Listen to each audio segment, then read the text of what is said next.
Today on the Women Mind the Water Artivist Series podcast on womenmindthewater.com, I'm speaking with Oriana Poindexter, an artist whose work is a mix of traditional and alternative photographic processes. Her photograms capture images of a dynamic and biodiverse marine environment. She artistically captures the beauty of biological material and transfixes those who view her work. The Women Mind the Water Artivist Series podcast on womenmindthewater.com engages artists in conversation about their work and explores her connection to the ocean through their stories. Women Mind the Water hopes to inspire and encourage action to protect the ocean and her creatures. Today, I'm speaking with Oriana Poindexter, whose academic studies in visual art and marine biodiversity and conservation provide a frame for her art. Diving into the waters off the California coast, Oriana collects specimens for her portraits of the life that exists below the waves. In addition to her own work, Oriana curated Ebb and Flow giant kelp forests through art, science, and the archives, an exhibition at the Geisel Library Gallery at UC San Diego. Of interest is not only a comparison of Oriana's work with those from the late 19th century, but a look at how the marine biology may have changed. Welcome, Oriana. I am really pleased you joined me for a conversation about your work in California's kelp forests. I have been following you on Instagram for some time and want to learn more about what you do. I'd like to mention that one of my earliest podcast guests was Mary Chachowski-Jameson, who also is inspired by seaweed. I'd like to remind listeners that Women Mind the Water Artivist Series podcast crossed the milestone of 75 podcasts.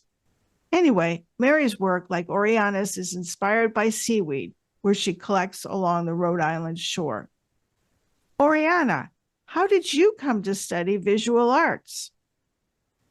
I didn't really set out to study visual arts specifically. I got to college and I started out as a pre-med student and then shifted to ecology and evolutionary biology, and then I discovered the darkroom and was really drawn in to the photography darkroom as a place where I could kind of combine my interest with the natural environment with this artistic printmaking tradition of darkroom photography, of black and white printmaking. Interesting, pre-med to underwater photography. So when did you realize that you wanted to explore marine science using photographic techniques? I grew up near the ocean here in Southern California. And so I was always very comfortable with the ocean and very drawn to it. And but I didn't start really diving or photographing underwater until I came back to the West Coast after I finished undergrad. And then I started spending more time in the water, underwater. And I picked up a Nikonos camera, which is a 35 millimeter underwater camera. And I love using those cameras. They're such a wonderful tool to kind of explore the underwater world for somebody like me. So one photo-based process you use is the photogram. What is a photogram, and why does this technique resonate with you? So photogram is kind of like the most basic way to make a photographic print. You take a piece of light sensitive paper and you lay your subject directly onto the paper and you expose that piece of paper.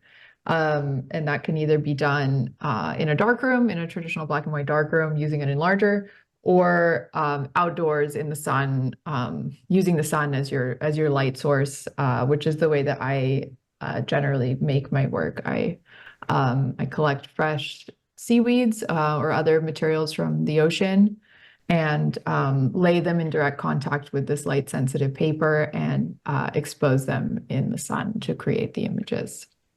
So they're photographs, but they're made without using a camera. That's quite a change from using the Nikonos, which is high technology. So you've chosen to collect your own specimens using both scuba diving and free diving. Why free diving? Isn't it limiting? After all, it's dependent on how long you can hold your breath. I enjoy being underwater. Sometimes I joke that my artwork is an elaborate excuse to go diving. I I love being in the water. I'm very comfortable in the water. I always have been. And scuba diving, you have so much equipment on. You're wearing a lot of weight. You have a tank on your back. You can't look up really. I just feel like a dinosaur underwater when I'm scuba diving. I don't feel like I can have that freedom of movement that the water gives you without all of that equipment on. And so for me, free diving came very naturally. It's very comfortable for me. I find it very relaxing and meditative. And it's just a more enjoyable time for me in the Well, water. how long can you stay under and how much material can you collect free diving? Well, it's not really about the amount of time or the volume of material. It's more for me about my experience in the water and what I'm observing on different days. So some days I feel great, the conditions are great. I can dive for long periods of time and really take my time. Other days the ocean is, a totally different place. It's agitated, or I'm not feeling great, or the visibility is not great, and that's a different experience, and that can be reflected in what I collect and therefore what I create. So in the show you curated at UC San Diego, you had the work of several 19th century seaweed artists. How has their work influenced you? Their work is incredible. These seaweed pressings that I was able to include in Ebb and Flow, some of them, the oldest ones were made in 1890, and we have seaweed pressings that go up to the present. And some of the earliest pressings were made in a very scientific manner, with the intention of describing these species, some of them were new to science, and creating a record and adding to that record over time. So yeah, the pressings that are done by Mary Snyder, who was working in the 1890 to 1920 time period in Southern California, they're the most beautiful. I devoted 2 entire cases to her pressings because they were impossible to narrow down. Just her attention to detail, the specimens that she chose were incredibly beautiful, and her kind of eye for composition, even as she was primarily thinking about, I'm assuming, based on the information I could find about her, she was primarily interested in recording them for scientific purposes.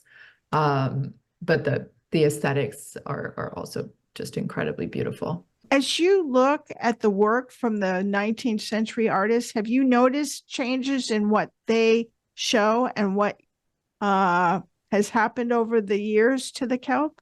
Do you notice any differences in the environment and what they're sharing and what you see? I know there have been changes. Whether they're, totally visible in the materials that I've chosen, that I've curated for this show is probably not super clear to the casual observer.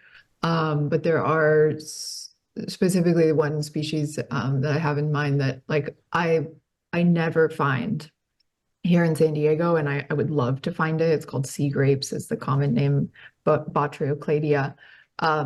Just beautiful little, what they sound like, sea grapes.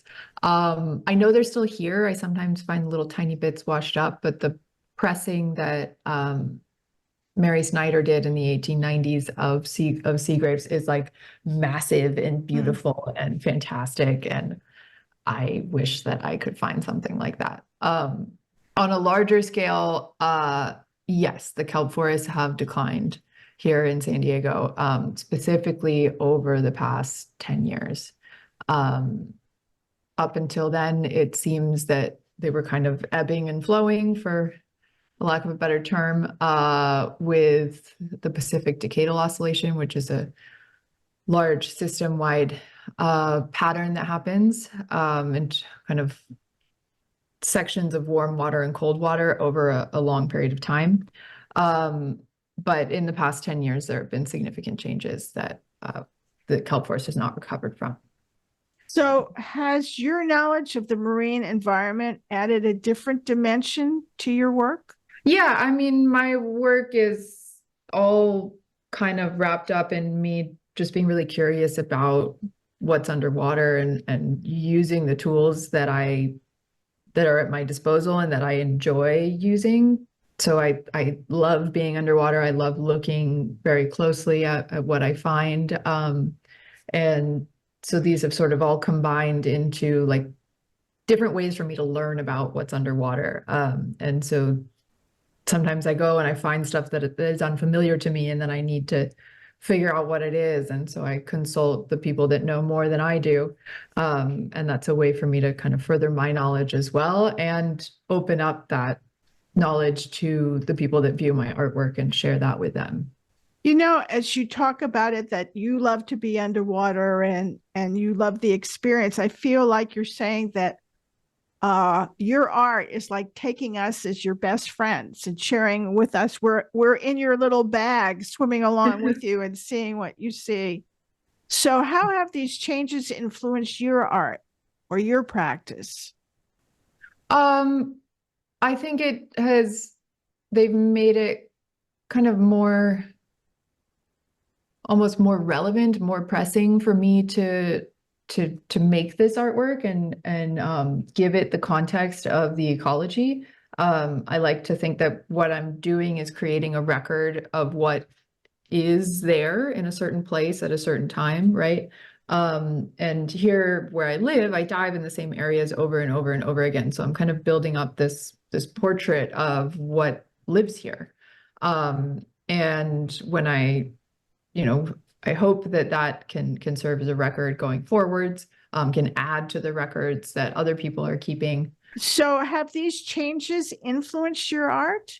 Yeah, they have me thinking about how I can kind of do a better job of representing the changes in the environment with my chosen mediums. I've been thinking more about how I can illustrate the effects that humans have on the environment with the mediums that I've chosen. I've started including occasionally pieces of marine debris that I find in the water. In the cyanotypes that I make, I've started including my own like kind of body parts occasionally. Very interesting. As kind of a way to explore the mark that we're leaving as humans. Right. Yeah, I like that. Yeah. So, what are your thoughts about the future of California's marine environment? I think we are, as most of, we've done a significant amount of damage as humanity to the planet, and that is going to manifest in a bunch of different ways over the next 100 years. Water temperatures are going to get warmer. Species are going to either adapt or not. And the giant kelp, specifically here in Southern California, is already sort of at the edge of its temperature range. We hit 80 degrees here in the summer now, which is since 2014. That's happened. I want to say 7 years out of the past 10. And that's just not something that, the giant kelp has evolved to withstand. So the way that affects how these marine environments are evolving is yet to be seen. I'm hopeful that we can maintain these environments because they're really just so beautiful to explore and also really functional, and they serve as habitat for all of these species that all have their own lives and that we also rely on. There is a lot of research going on how can we support the resilience of these species as their environment changes. And I do what I can to support that research and illustrate it in certain ways. Yeah. Yeah. So are you personally involved in efforts to enhance the sustainability of the nearshore waters in California? I do my own work that I think draws attention to that and educates people on that. Yeah. Whether I'm hands-on outplanting, no. No, you call attention through your art. And I like your answer about how you're beginning to include debris that you find in body parts to reference that the changes are a result of man's and woman's interactions. Yeah. Yeah. Okay. So are there any thoughts you'd like to leave us about your art or the ocean? I just hope that people get inspired to go kind of closely observe whatever nature they have available to them. I find a lot of inspiration by, getting by developing my relationship with nature further. And for me, that manifests like this, but I think everybody can, through their own personality and their own environment can find something beautiful and exciting. That's very nice. Well, thank you, Oriana, for being on the Women Mind the Water Artivist Series podcast. I personally find your work filled with life and movement, and I encourage my listeners to view your work either through the womenmindthewater.com website or your website. I'd like to remind listeners that I've been speaking with Oriana Poindexter, an artist who captures life below the waves using a variety of photo-based processes. Oriana is the latest guest on the Women Mind the Water Artivist Series podcast. The series can be viewed on womenmindthewater.com, Museum on Main Street, and YouTube. An audio-only version of this podcast is available on womenmindthewater.com, on iTunes and Spotify. Women Mind the Water is grateful to Jane Rice for the use of her song, Women of Water. All rights for the Women Mind the Water name and logo belong to Pam Ferris-Olson.